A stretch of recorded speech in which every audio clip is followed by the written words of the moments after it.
Welcome to FoodPoint, episode 208, Spotlight on Meringue.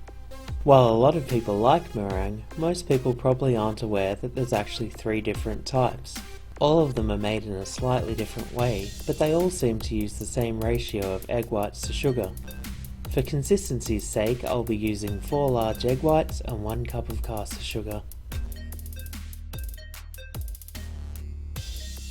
Earlier this season, I shared a recipe for lemon meringue tart, which included a recipe for Italian meringue. This meringue is made by whipping egg whites while pouring in a boiling sugar syrup, creating what is known as a stable meringue, meaning that it's less likely to collapse. While it's good as a topping for pies and tarts, it also works well as a base for mousses and other desserts. Please check out that video to learn more. The other type of stable meringue is a Swiss meringue. To make this, place your egg whites and sugar into a heat-proof bowl, mix together, then place it over a pan of simmering water, ensuring that the water doesn't reach the bottom of the bowl. This is called the double boiler technique.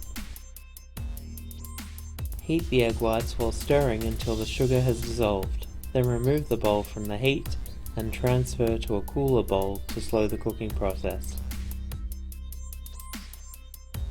Using an electric mixer, beat the meringue mix for approximately 10 minutes, or until the bottom of the bowl is cool to the touch. I find it easier to use a jug as it gives you something to hold on to. The result is a thick marshmallowy meringue that somehow manages to be both dense and light at the same time. You can use Swiss meringue for basically all the same things as Italian meringue, but it's also often used as a base for buttercreams and frostings. The third and most common type of meringue is the French meringue.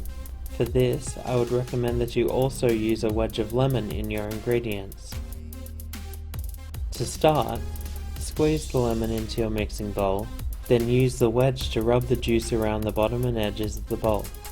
Adding an acid such as lemon juice or white vinegar helps to stabilize a French meringue and increases the amount of air you can beat into it. Cream of tartar can also be used. Whip up the egg whites in the prepared bowl until you get a soft peak.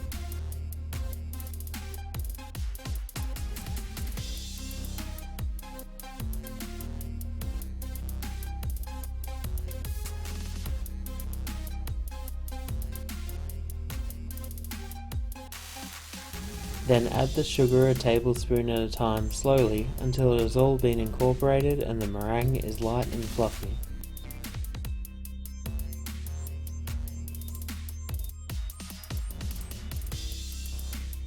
As the egg whites in French meringue haven't been heated or cooked at all, I wouldn't recommend eating it at this stage. Most often, you would pipe or spoon out blobs onto a tray and bake them until crispy.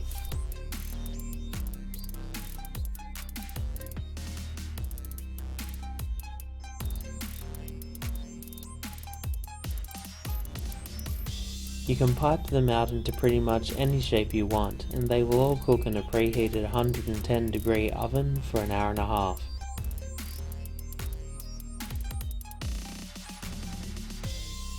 You can get a bit inventive with this meringue. For instance, here I have added some freeze-dried raspberry powder and rose-coloured food dye to get a raspberry meringue.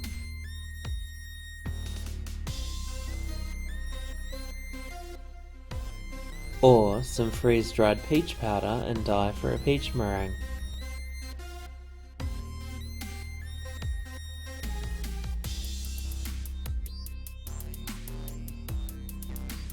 Baked meringue should be stored in an airtight container in a cool, dry place, and should last for up to a month or more, assuming you have that kind of self-control.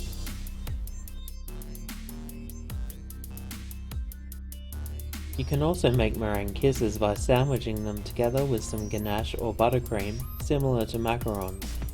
Or if you pipe the meringue into nest shapes, you can fill them with whipped cream and fresh berries. I hope you've enjoyed this video and that you've picked up some useful information. For my Italian meringue recipe, please click the box on the left, or for the ultimate meringue-based dessert, please click the box on the right for my pavlova recipe. If you like what you see, subscribe and stay tuned for more.